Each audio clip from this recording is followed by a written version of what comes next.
वक्त की लहरों के साथ कई अफसाने बह गए और वक्त की लहरें उन सभी निशानों को मिटा दी गई। लेकिन कुछ जाबाज किरदार ऐसे भी हुए जिन्होंने वक्त के सीने पर अपनी मोहर लगा दी। और जब वक्त के सीने पर कोई निशान लगाता है तब वक्त नहीं रहता, तवारीख बन जाता है।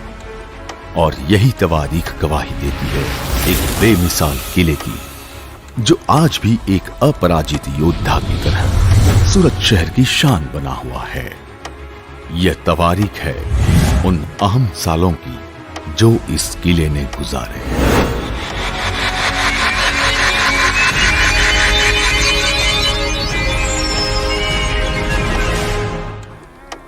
Heritage Castle of Surat, connecting past to present, connecting generations, connecting communities। अपने सीने पर कई बंदूकें और तोपों के वार सहने वाला यह किला, जो अपनी असली पहचान खो बैठा था, उसके रिस्टोरेशन की जिम्मेदारी सन 2015 में गुजरात सरकार द्वारा सूरत म्युनिसिपल कॉरपोरेशन को दी गई, जो आज स्मार्ट सिटी मिशन अंतर्गत हो रहा है। पुनः निर्माण के इस कार्य को आगे बढ़ाते हुए यह पता चला कि किले की दीवारों पर वक्त और हालात की कई परतें चढ़ गई थी। एक के बाद एक परत हटती गई और हर परत के पीछे एक नया राज पाया।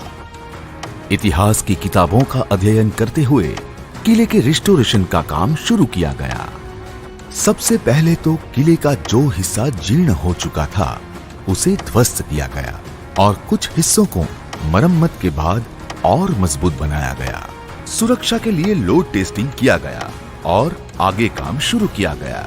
इसमें इस्तेमाल की गई ईंटों का प्रकार, इसे जोड़ने के लिए चूने का मिश्रण, इसके बनाने की शैली, यह सब 14वीं सदी की बनावट से मिलती है। सूरत महानगर पालिका ने अपनी विरासत की हिफाजत को लेकर जो जागृति दिखाई है वो काबिले तारीफ है।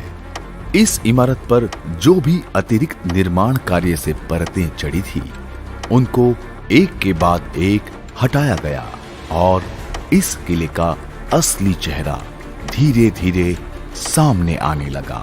रिस्टोरेशन कार्य दौरान पता चला कि किले का नीचे वाला एक हिस्सा फिरोज शाह तुगलक के समय का है, उसके ऊपर ब्रिटिश कंस्ट्रक्शन और एक तरफ गुजरात सल्तनत यानी खुदावन खान के समय का है।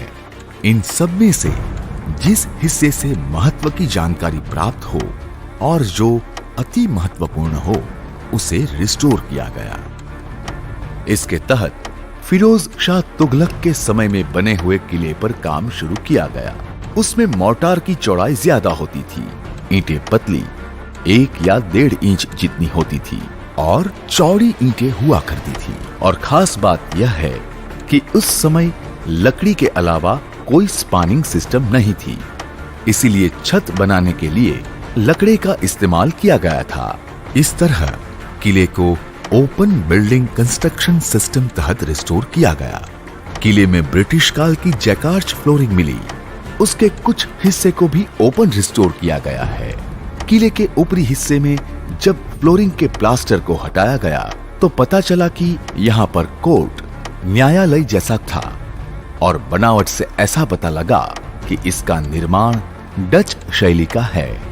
किले के अंदर एक टंकी भी पाई गई, संभवतः इसका उपयोग पानी को संग्रहित करने के लिए होता होगा। किले में एक और हिस्सा मिला, इसमें ऐसी व्यवस्था की गई है कि कमरे में नीचे की ओर से ठंडी हवा पहुंचती है और गर्म हवा ऊपर की ओर से बाहर निकल जाती है।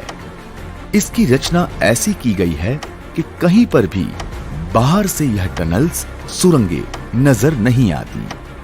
यह किले के 5 बुर्ज है और हर बुर्ज अद्भुत है। किले में इस जगह को देखकर लगता है मानो यहाँ